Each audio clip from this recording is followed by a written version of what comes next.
I always appreciated Mike for his great sense of humor and for the way that he never, ever judged anyone.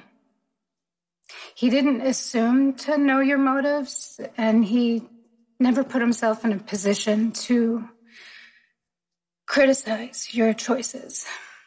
He knew that we are all flawed, and we all do things that we regret.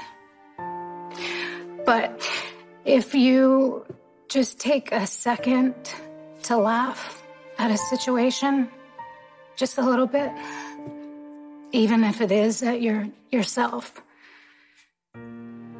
you can find perspective and move forward. And it may not be what you wanted or how you planned, but you adjust and you keep going. And that was the example Mike set for me. One that I will always treasure.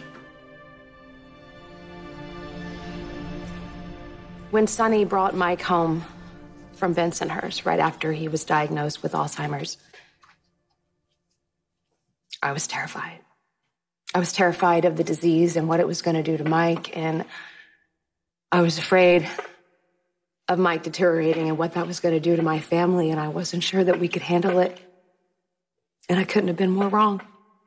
And yes, there were hard moments, there were painful moments, but there were so many wonderful times. Times where Mike was still himself, the pleasure of his company, holidays, family gatherings that were only complete because Mike was in the room. Even when Mike started to slip away, he still enjoyed great music, good food, and being with the people he loved. Shortly before Mike passed, we took him to the track. And Mike got to be with the horses he loved his whole life. And Mike was so present. He was alert and he was aware.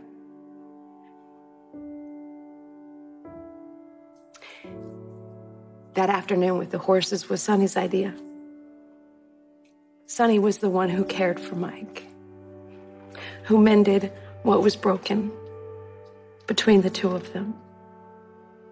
And Sonny was the one who gave Mike the forgiveness and the love he needed to be at peace. I love you.